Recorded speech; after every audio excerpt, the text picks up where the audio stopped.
Ladies and gentlemen, boys and girls, children 18 plus. You are tuned in to the Loan Officer Podcast with me, Dustin Owen, and a very special guest by way of Las Vegas, Nevada, from Largo, Florida.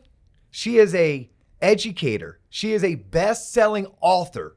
She makes work fun. She is my new friend, Dr. Christie McMullen. Christie, welcome to the Loan Officer Podcast. Thank you, Dustin. I am very honored to be here. Yeah, I am super stoked to have you on board. You are that person that this audience needs to be introduced to. Oh, boy. Right? You, school teacher, right? School teacher turned administrator, now turned consultant, keynote speaker, entrepreneur, business owner. Like, you have made a career out of teaching teachers how to be better teachers. And now you're teaching sales professionals how to be better teachers, how to be better educators. Yeah. This is so exciting. I'm glad you're excited. I'm excited too. Let's go. Let's talk about this. I was gonna say, let's go. Let's talk about this. Let's talk about this. Your two books. Yeah. What was your first book, and how did you get it to become a bestseller? Yeah. So my first book, it's called Learning Can Stick, and it's a guide to make every learning experience safe, logical, fun, and memorable. So I wrote it during the pandemic, but I probably started it, 15 years ago, when I started working with adults, and I recognized that there are certain things you have to do in every adult setting to get people to want to listen to you.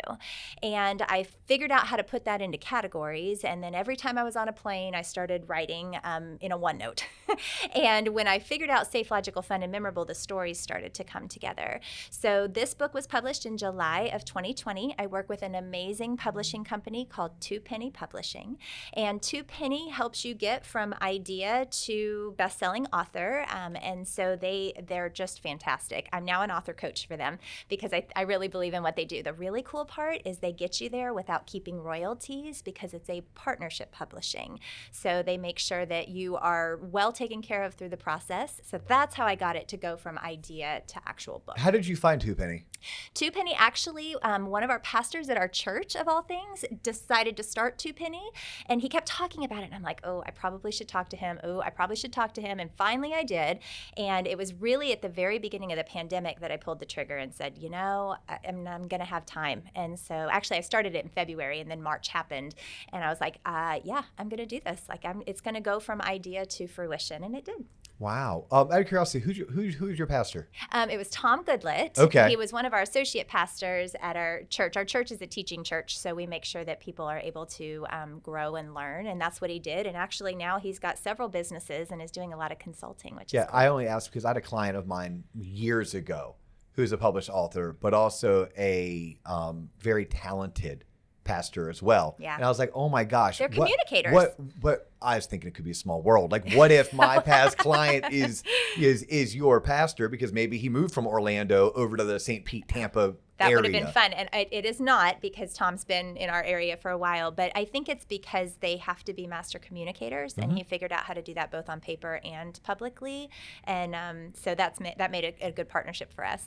Yeah, some of the best salespeople I know are ex-pastors. Yeah, makes sense. I actually have a family friend who was a pastor, but also an engineer. Oh, nice. Okay. Yeah. And he at one point had two Fortune 500 companies like AT&T and IBM. He was on both their payrolls. Wow. Because all they needed him to do was travel the world, giving presentations in order for them to sell their product. Yeah.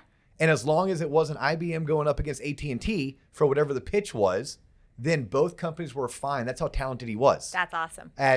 He understood the engineering aspect, but he also could communicate on a level probably with empathy that it worked for that Fortune 100 or Fortune 50 company, which I always thought was cool. I'm like, wow, you're so talented that you collect two salaries.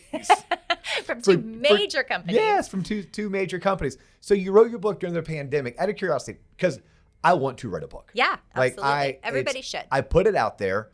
I started it, but I made it through titling the 17 chapters. Oh, hey, that's a good first step. Yep. And I worked on it one Saturday for about 2 hours. And like anything, it's stuck there. I'm going to complete it, right? Like, I'm someone who, one of my proudest accomplishments is so gross, but I used to be a big tobacco user. I used to chew tobacco, right? Growing up, going to rodeo, and you're playing baseball, and you're admiring these big, tough men, and that's just what they did. So I was like, oh, that's what I must do if I want to be a big, tough man. But it took me like 11 attempts to finally have it stick. Yeah. And that was 15 years ago. Still, like, people are like, oh, what's your most proud accomplishment? I'm like, when I finally quit dipping, because I had tried stopping for like 11 years before it finally, kicked in. Yeah. So I am going to publish a book. And now that you're on this show, I'm going to reach out to, what's the name of the company? Two Penny Publishing. Two Penny Yes. Publishing. But how long did it take you to write your book? So, well, it depends on how you look at it. I had it in my mind for a very long time, but literally sitting down and saying, I'm going to do this, I started in February and I published in July. That's a quick turnaround, but it's because I had years worth of folders that I had been keeping of just ideas. I think that the best books are stories, and they're stories of how somebody can actually accomplish what they're doing. So one of the things, actually, Tom was my author coach, and one of the things he told me was that I needed people to see themselves in my story, and that I was just the guide on the side. They were the hero of my story. So if you read my book, it really does do that. It puts them in the hot seat, if you will, of you can do all these things. I've done them, but you can, and here's how. So it's very much a how to make sure that your presentations don't suck. Because how many times have we been in a room where somebody read a PowerPoint to us and it's just outright painful? It does not have to look like that. It can be interactive and fun and exciting, because that's actually the only time that your neurons fire, is when there's some sort of emotion evoked in what you're doing or experiencing. But if you as a salesperson go in and tell people all the things they need to know and just talk at them, there's no emotion evoked. They're thinking about what they're going to have for lunch. They're not paying any attention. No neurons are fired. They get nothing out of it. You walk out, guess what you don't get? The sale. So this is why I'm going to love having you now in my inner circle, right? Like, we're connected now. Yes, absolutely. Because you're speaking to my heart. I mean, for a decade, I have found success, and not because I was well learned. I think I just guessed right. Right. But I have found storytelling. Yeah. And I teach it to loan officers, to branch managers, to entrepreneurs alike. Like, look, get really good at storytelling. Mm-hmm. I might not, you can teach people how to get really good at storytelling. I just tell them, like, Yeah. I became a really good storyteller, and all of a sudden people are looking at me differently. Yep. And they're connecting with me on a different level. Therefore, they're trusting me, and I'm now generating more referrals. I'm now closing more business because I have a higher conversion ratio. And I'm just like, yeah, I'm just finding a way to break this down into a story. And what's interesting for me, and I talk about this and I teach this, my poor sister, there are so many stories where she is the lead character. Love it. Because I have found a way, if I'm trying to convey a message, let's say to a borrower, I can be like, oh, let me tell you about my sister. Yeah. And look, usually, like many stories, there's some hint of truth. Yeah. But it's not the entire real story. It's just I needed a character so I could draw from her experiences. And if I didn't have a story about my sister, I could definitely tell you a story about a client that I recently helped, Right. as a way to convey my message. And you now have a whole book. Yeah. That, is it essentially teaching storytelling, or is it beyond that? It's beyond that. So it's really about how do you create an environment where learning can happen? Because although I'm an educator by trade, every human on the planet is teaching somebody something all day long. But most of them are really bad at it. And it's not because they want to be bad at it. Nobody wakes up in the morning and says, I want to be terrible at my job today. But some people are, because they don't have the right tools in their tool belt. So think of it more as a tools in your tool belt kind of thing for how do I say what I need to say in a way that the person that I'm saying it to keeps the information, not me. You go into a room as a salesperson, as an expert on your product, right? You know everything there is to know about what you're selling. Problem is, you're not the one that needs to leave the room with that information. They are.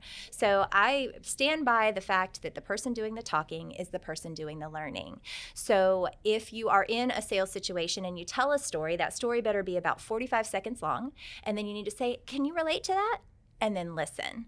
So the difference is that if you're doing all the talking in that sales meeting, then you also are walking away with all of the pertinent information that you actually wanted them to have. Is that why my life coach, I would sit in with him for an hour and I would talk nonstop? Yep. Then I would pay him Yeah. his $110 and I would leave. And I'd be like, Matt didn't say a word today. I bet he did. I bet he said, tell me more about that. Yeah, he probably did. Yeah. Yeah, and I felt good about myself, and I actually found clarity. Yeah. Like through that counseling session, I walked away with clarity, but I did all the talking. So here's my guess is that your life coach made it safe, logical, fun, and memorable. So can I tell you what that means so that it makes sense? And say that again. Yes. So safe, logical, fun, and memorable are the 4 qualifications that need to be in any conversation for the person that you're talking to walk away with the information. And I don't care if it's your 16-year-old who wants a car when they turn 16 and you're having the conversation about why they're not going to get one, or the CEO of a company and why they should go with you. Regardless, safe, logical, fun, and memorable. So safe doesn't mean OSHA safe, like don't trip over that cord safe. Safe means psychologically safe. Do I know it's okay to ask questions, to make mistakes, to not know the answers, to ask you to banter with me? And when we come in as a know-it-all, when we come in as not even bothering to learn the person's name or anything about them, they immediately are on the defensive. They don't trust you. If they don't trust you, they're not going to buy from you. So if you don't make it safe first, forget it. So the safe part in the book, I talk about things like, clear as kind. Why are you there? Are you telling them why you're there, or are you letting them guess? Are you asking questions? Are you putting them in the seat of driving in that situation? So safe's first, logical second. Logical's so important. I like to say it very simply. You have to have a plan. You have to stick to the plan, but you can't be the only person who knows the plan. So often we will go somewhere and say, I need to talk to you. Okay, how long? What are we going to talk about? I'm not sure how I feel about that. Or maybe you've had a boss that said, I need you in my office in an hour. Oh my gosh. What do you do for that hour? How about a text that says, call me? Oh my God. Like, is this going to take 10 minutes or 2 hours? Like, I don't have 2 hours to give you right now. I'm thinking first, what did I do? Yeah. Oh my God, am I in trouble? Yeah. That's not logical.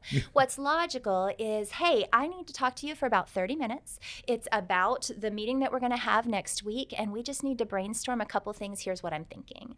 Or I need you in my office in an hour. It's to talk about the Smith file because the Smiths are coming in at 2 o'clock, and I haven't had anything to do with that file, but you have. It's giving people the information they need in order to make an informed decision.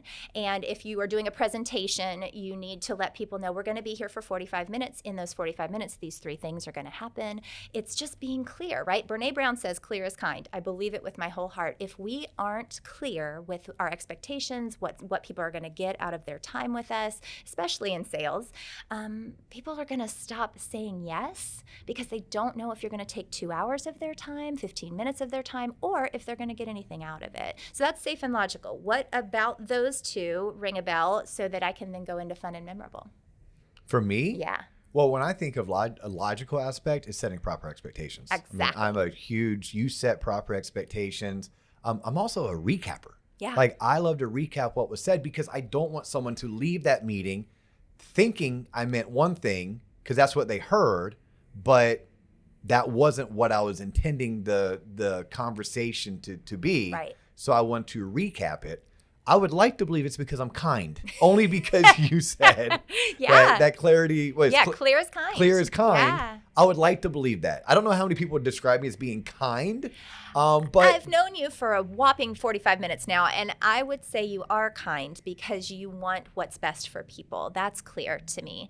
It's also clear that you know your stuff, right? And I'm going to trust somebody who comes across as knowing what they're talking about and wanting me to walk away with that information. So if we're bringing this back to a sales team, you must make sure that you've developed some sort of credibility, that you've established that you know what you're talking about, but then you learn to shut your mouth, right? Like at some point you got to go, tell me more, and stop dominating the conversation so that you unfortunately are also the one walking away with everything. So that's safe and logical. Sounds like it rings the bell. Good. Yes. Fun and shutting memorable. up, that's for my 40s. And now that I'm in my 40s, that's the skill that we're going to master in this decade of life. I like that. You know what? Also in my 40s, I think that I am learning the same, right? I think I thought that I had to be the one talking for people to know that I knew what I was talking about. And the reality is the brilliance is in the room. And so if you let the brilliance speak, then more can come of it than you ever could have created on your own. So that goes to fun. fun. Fun does not mean exactly the same thing to everyone, right? So we think fun, happy hour. I'm 100% extrovert, like literally on every personality test I've ever taken. On a disc, or high I? I am. Okay. I am. I really, really like humans, and I really like to talk to humans. But I know that my personality is exhausting to my introverted friends. And it's not on purpose, but I have to own that, know that, right? So I would think it was fun to go to a happy hour after work. My introvert friends would be exhausted if I asked them to do the same. So fun does mean the same thing to everyone in 3 ways. Fun means you feel valued and appreciated. Fun means you have a voice in the situation and you know you're allowed to use it. And fun means that your talents are recognized because you're contributing to the greater good. So valued and appreciated, thank you for what you're doing. I appreciate what you just did. Your opinion matters. Having that voice, same thing. Your opinion matters. I hear you. I'm going to listen to you. I'm going to change what I do because of it. And then the talents part, like, do you know me? Do you know what I'm good at? If I am terrible at spreadsheets, why the heck am I doing spreadsheets? Like, that should not be my job if that's not where my talent lies. And I think in business and in life, we often forget to even ask what people's talents are. So that's not fun. People quit things that aren't fun. They're not going to come back to work anymore, or they're going to quit on you, whether actual or quiet quitting. They're not going to keep showing up. So you have to make it fun. But fun is also stickers and laughter and music. I have literally given scratch and sniff stickers to adults for the last 17 years. By the way, true story. So when Christy and I first connected, and it's really cool how we connected through your husband. Right. Now, your husband's in the mortgage industry. Yes. Whether it's as a wholesale account executive or now he's a regional sales manager, more on like the appraisal management side of things. But like he and I met at a Florida Association of Mortgage Professionals conference. And he knows what I do. He knows what I'm about. He knows where you're going with your career. And he made the connection. I'm so grateful he did. Me too. But you told me on the phone about your scratch and sniff stickers. Here they are. Yes, here they are. But I thought it was cute. I was like, oh yeah, that's cool. I forgot about it. You come in this morning. Not only did you get here early, not only did you offer to bring me Starbucks, but you brought me and John scratch and sniff stickers. Mm-hmm. Y'all, I am 1000% stealing this. Like not gonna hide from it. I'm stealing it. Do you know what John and I did? A, smiled ear to ear. Mm-hmm. B, kept smelling that darn sticker. Mm-hmm. And then I put it on a place where I can go back to. It's on my HP 12C calculator. It's on the sleeve because that thing never leaves my side. And I can smell it until the smell goes away. Yeah. So yes, stickers are fun, especially when they smell good. Well, and the sticker concept is really exactly what you said. It brings a smile. It establishes credibility immediately. I gave you something for nothing. It made you feel seen, valued, and appreciated. And it connects us in a way. And normally, and I didn't do it today, I'm sad I didn't. I usually let people choose what scent, right? Do you want blueberry, peppermint, or orange? And the idea behind that is almost always somebody immediately knows what they want because there's an olfactory association with the sticker. It takes you back to your childhood. When was the last time you got a sticker, right?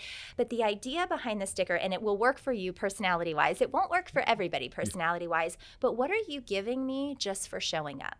Because I'm going to show up for you a second time if I know that you valued my time the first time. So that's the sticker piece. And I have done it with every industry known to man.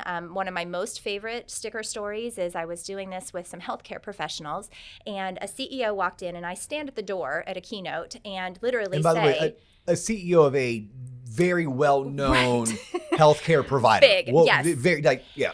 And this particular individual was very tall, and he was staring down at me as if to say, little girl, what is your deal? And I literally looked up at him and said, would you like peppermint or blueberry or orange? And he goes, they smell? I said, yeah. And he goes, I don't want one of those. And I'm like, okay, fine.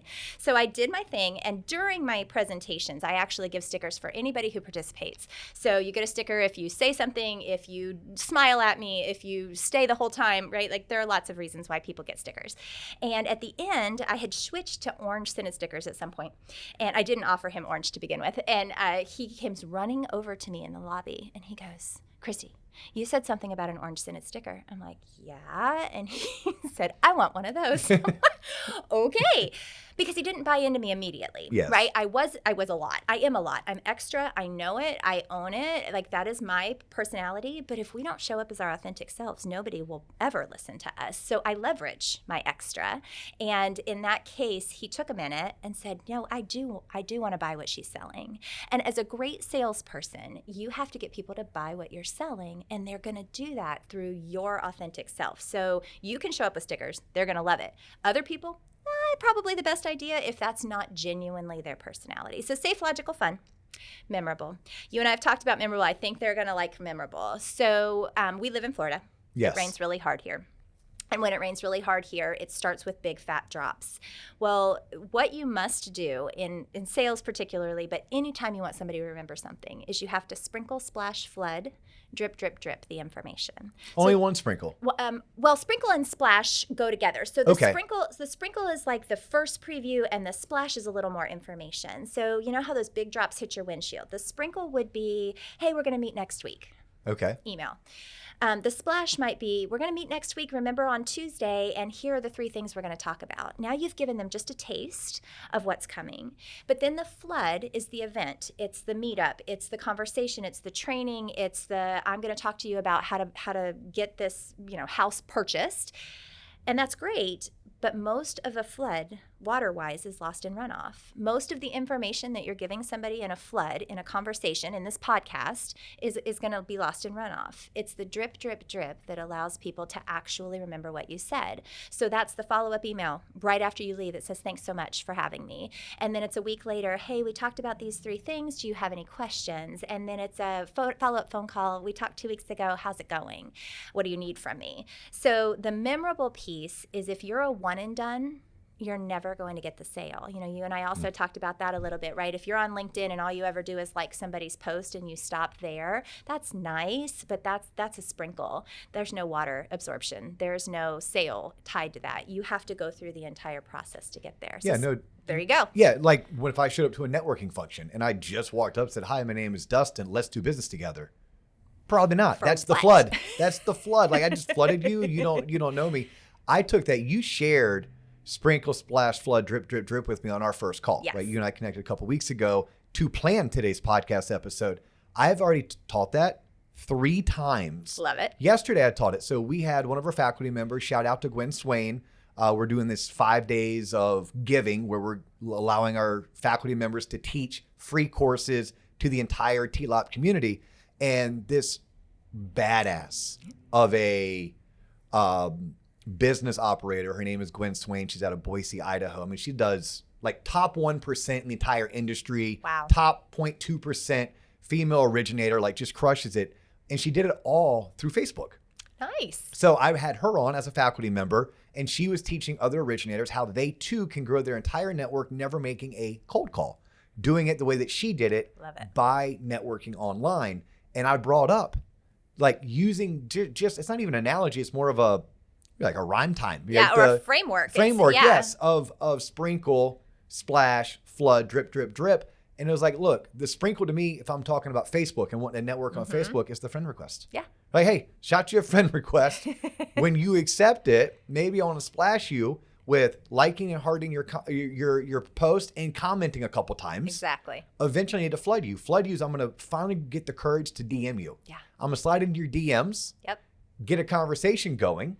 Hopefully now, unlike your framework, I have to move that relationship offline. Sure. So I'm gonna move it offline. It's probably gonna be a further flood, Yeah. right? It's gonna be another Maybe it rains flood for 2 days in a row, right? Yes, like it's a 2-day flood. Or I actually took yours. I did sprinkle. Yeah, yeah. My first sprinkle was the friend request. My second sprinkle was liking, commenting, Love hearting. it. Yeah. And then my splash was the DMing. There you go. My flood was the meeting. Yeah.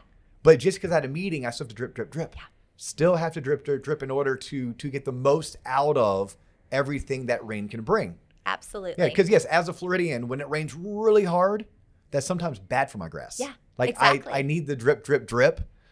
in order to make sure the grass grows and doesn't all 1000%. die and get brown because we had too much rain at one time, which happens in Florida. Right. It totally does. I love this. So I love all of this. That's kind of the framework for what I do and what it means for a salesperson, what it means for a manager is, so I'll give you an example of, I actually went and worked with a group. It was about 12 sales folks, and we started with their personalities. So we did an Enneagram test. I don't know if you're familiar with the Enneagram, but I would label. Sounds like something a doctor would do. Well, you are one. It I sounds like something a but medical doctor not would that do. kind of doctor. Yes. No, an Enneagram is a personality test. There are 9 different personality types you can be. What I appreciate about it is it tells you your core fears, your core desires, kind of what motivates you to do what you do.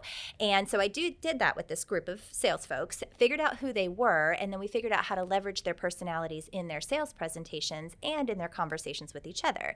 But what we then did is we took their existing presentations and we made them safe, logical, fun, and memorable. They were walking in, reading a PowerPoint to a group of people, assuming that they were listening, said no things to them, just at them, and there was no conversation, and then they left. And they were wondering why they weren't closing deals. And I said, well, did you involve them in any way? How did you make it safe? Oh, well, I don't know. I didn't learn anybody's name. Why don't you start there, right? So we took and broke down their presentations and turned it into something that was interactive. And then once it was interactive, they had to actually change how they did practice, right? The hardest part is the knowing-doing gap is a real thing, right? The knowing, I know what I should do, I'm not actually going to do it because it was really uncomfortable. Or the first time I did it, it was really, really bad.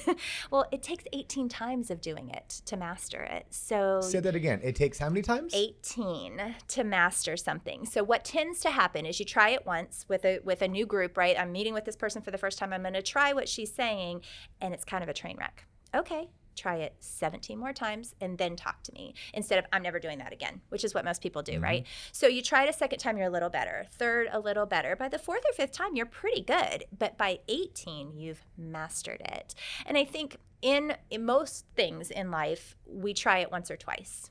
We don't like it. That was uncomfortable. Change is uncomfortable. I don't like that. Instead of giving yourself permission to fail forward and actually keep trying, and I guarantee you it will change everything. So with this particular team, I got a call maybe 6 months after I met with them. And they said, guess what, Christy, it worked. I'm like, say more.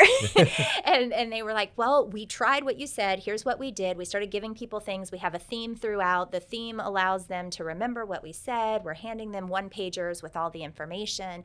And we closed 50% more sales this month than we had a year prior. Well, guess what? That worked. That's phenomenal. Yeah. Yeah.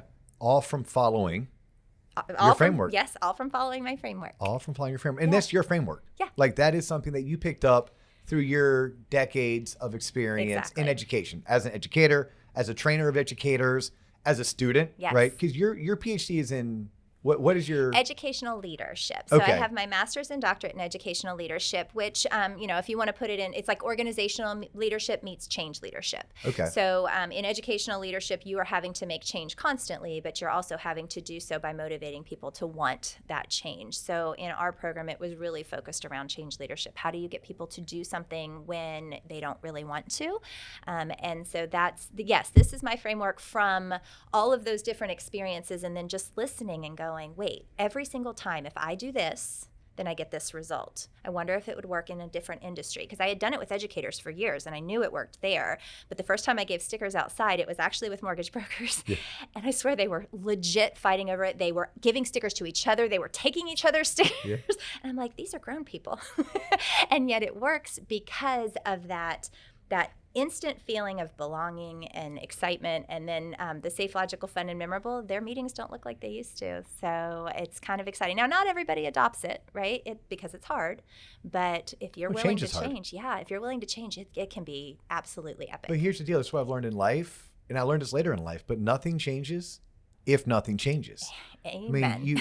I think at least it's quoted as being Einstein's, definition of insanity, doing the same thing over and over again, expecting a different result. But it's like, yes, something has to change. Yeah. I just told 82 people on a sales call right before you and I connected to record this podcast. I'm like, look, I want you to sit down and look at your year that was and the year that you want to create, and understand the year that you want to create is going to force you to do two things: do more of what worked, right, and then do something different. Yeah. If you do more of what worked and then do something different, that's going to put you in the driver's seat to actually create, because I do believe we can create the year that we want. Now, it doesn't always go. In fact, it almost next to never goes exactly like we expected it to or wanted it to. Doesn't mean it went worse. Might have just gone different. Yeah. Question for you. As we look to wrap up, I think we have another solid 6-7 minutes. Okay. I want to make sure people, before we hop off, know how to get a hold of you. Yeah. Know how to reach you, because you are for hire. Like, you can hire Christie to come and keynote an event for you, to do something special for your sales team, for your branch, for your region. I know already that there will be some TLOP events in the future, as long as I can convince her. Yes, absolutely. As long as I'm not too much. Like, I love the fact that you embrace your I'm too much. I'm getting there. Yeah. Like, I do recognize it all starts with being able to, like, use my big boy words to verbalize. I'm raising my hand. Yes, I do understand I'm too much for people. Yeah. I love the fact that you embrace it, though. Yeah. You're like, yeah, I get it. I can try to tone it down, but I'm not going to guarantee you that even me toning it down, it won't be too much. And I tell people, like, I get it. I may run you over. I may just be so focused and so driven that I don't do it with intentionality. Right. I do it because it's who I am. Right. No different than my personality. Like, yes, I am loud. Yes, I am excitable. Yes, I am passionate. And that works for me most times. Yeah. Sometimes it doesn't, but instead of fretting on it, like, I'm going to embrace what I have now taken from you. It's like, no, like, I'm going to embrace that. Yeah. Like, cool. That's who I am, y'all. I had to be a 47-year-old woman to be able to embrace it, right? So it took a long time of trying to hide it, trying to tone it down, trying to be something that I wasn't. But you know what that does is it's exhausting. It absolutely is exhausting to be anything but your authentic self. So if you are authentically quiet and a thinker and, I'm going to absorb everything, do that. But don't be afraid to tell people why you're doing it, which is what's been the shift for me. I'm willing to say to you, I know I'm a lot. I am a bold flavor, as my husband says. And I don't think he always means that as a compliment, but that's okay. I am a bold flavor, but I'm a flavor you need in order to push you out of your comfort zone. So I explain the why behind. I'm clear as kind. I'm clear with how that works. So I want to rewind back, because you said something important that you're using with your sales team about the analysis of what they're doing. What are you going to do that you did last year that worked, etc. So that's actually book 2. So that's where I was trying to go with this. How fun is I'm that? like, wait a minute, we have 6-7 minutes left before we have to find a way to wrap this up, because you and I could go for 2 hours. I think so. And we should probably do this more often. Okay, let's do it. We should, like, have Dr. Christie come back every quarter, and we just find something. Or maybe we do a TLOP exclusive. I can get you on a webinar for our TLOP community. Maybe I drag you up to Jacksonville with me in May when we do our TLOP event in Jacksonville. Let's do it. Who knows where we can go with this, Let's do it. But yes, so let's talk about this book. So this is a tiny book, also to Penny. They asked me, can you write a tiny book? I said, what's a tiny book? They said, we're not 100% sure, but it's small enough to fit in a man's shirt pocket. I'm like, okay, great. So it's short, quick read, lots of to-do items in it. But the idea behind it is AIM. Okay, so if you take AIM, you have to analyze, improve, then move. And the first thing you have to do when you take AIM is pick a target. So what are you aiming for? Are you aiming for, your sales to increase by 30% in 2024? Great. That's your target. Now, how the heck are you going to get there? And if you think about target practice, you're not always aiming at the bullseye. Sometimes you're trying to get points by aiming just outside the bullseye. And so what's your whole target? And then what's your immediate, like that's the thing that I really, really want. So I help you figure that out. But then the analyze is what you just said. What am I doing well? What do I need to replicate from last year? What do I need to do more of in order to be successful? So I talk through with companies, okay, let's analyze where you currently are. What bright spots exist so that we can shine light on the things that aren't so bright? That actually comes from a book called Switch. The Heath brothers wrote it, and in it talks about making change when change is hard. And the idea behind it is you shine a bright light, which are the things that are working, on the things that aren't working to figure out why this thing is working. So if your kid comes to you with a report card with 4 A's, a B, and an F, you immediately say, what the heck is wrong with you, kid? Why did you get an F? Not, wow, 4 A's and a B, that's awesome. What were you doing in those classes that actually you could translate into the class that you made an F in, right? That's bright spots. Analyze. Improve is safe, logical, fun, and memorable. What can you do to make your interactions actually incorporate those things? But then you have to move. You have to do something differently. So what's that going to look like? And then I'll come check on you in 3 months and see if you actually did it. Because like I said, that knowing doing gap, it's a real thing. So the idea behind this book is meant to hand to somebody and say, here's a roadmap. What are you going to do with it? and then I can help you get to your destination, but you have to figure out what your destination is first. So you named the book Make Work Fun So People Don't Quit. But within the book, the confines is the acronym AIM. Yes. And AIM stands for? Analyze, improve, move. That's also the name of your company. Yes. Analyze, improve, move. Yep. Analyze, improve, move. By the way, just so y'all know, you share like stuff like that with me, I swipe it, I adapt it. What I do, maybe because I'm kind, is because you told me I'm kind. Now that I'm kind, I'm like, no, Christy says I'm kind. That's right. No, I will make sure I always, I'm like, look, I stole this from Tim Davis. I stole this from Dr. Bruce. I stole this from Dr. Christy. I stole this from Rick Ruby. Like whoever I swipe and adapt from. And I know 9 times out of 10, they may not have been the original originator. Right. You know, they too had heard it, read it, learned it. Maybe they put it into their own words or into their own context. And then I take it and build upon it. So you want to know where AIM came from? Because it's kind of a fun story yes, as a runner and an Ironman guy, right? So my best friend and I were on a run, and I knew that I needed to shift from branding learning can stick, because people hear educator when they hear learning, even though we are all learners and we're all teachers. I stand by that. I knew I needed to shift to something that every business would see as something that they might need. And we came up with AIM on that run, and we were like, okay, well, it has to stand for something. And so that's where the Analyze, Improve, Move came from. That was in January of 22, and now here we are, January of 24 almost. And in that time, it's gone from this concept that we came up with while running on Indian Rocks Beach, and little IRB action. Yeah, little IRB action. I'm looking for property in IRB. And, it's a beautiful place. Yes. Beautiful place. But the idea behind it really was just, okay, I know I need a framework to tell people what we can do for them, because the hardest thing for people to understand is, why do I need what you have?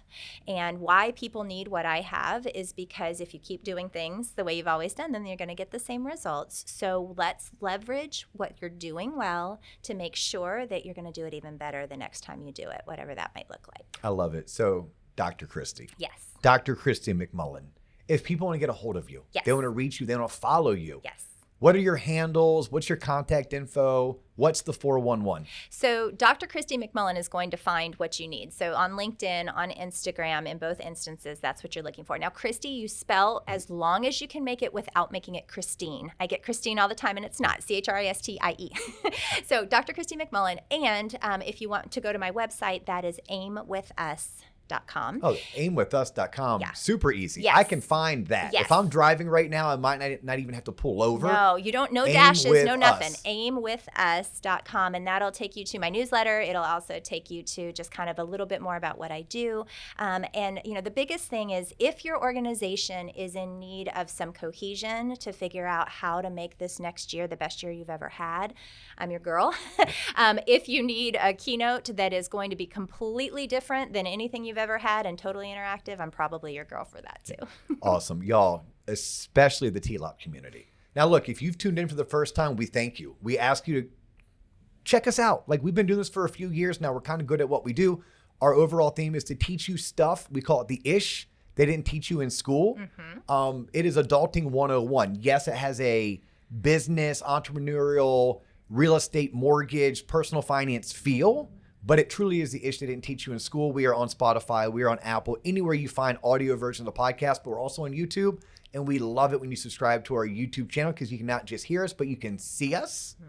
And then if you are a TLOPer, I'm promising you, this is not the last time that you have heard of Dr. Christie McMullen. We're going to be doing quite a few things together this coming year and hopefully for years to come. I'm super stoked for that. Give your husband a high five from me and tell him thank you for connecting us. And then y'all, Christy has a newsletter. We have our newsletter. Make sure, mortgage community, go to tloponline.com, sign up for the newsletter. It is free. So as JC says, if it's free, it's for me. And here's some upcoming events you need to be aware of. We are still in business planning mode. It is not yet 2024. I am hosting a free 1-hour business planning workshop on the 19th. So that is the day that this drops, Tuesday, December 19th. If you're listening to this first thing in the morning, please know it's not too late to register for our free business planning workshop. And then coming up trainings, we have our TLOP community sales training on the 21st, but you have to be a member for that. For the workshop, you don't. And then Tulsa, Oklahoma is our next live event. We're going to be in Tulsa on Thursday, January 11th. So if you're in or around the Oklahoma area, go to our website, You can register. It's a free event thanks to the sponsors. Yay. But she's Dr. Christie. I'm Dustin Owen. You have tuned in to the Loan Officer Podcast. That's all the time we have for you today. But we do look forward to catching you on the next episode. Peace.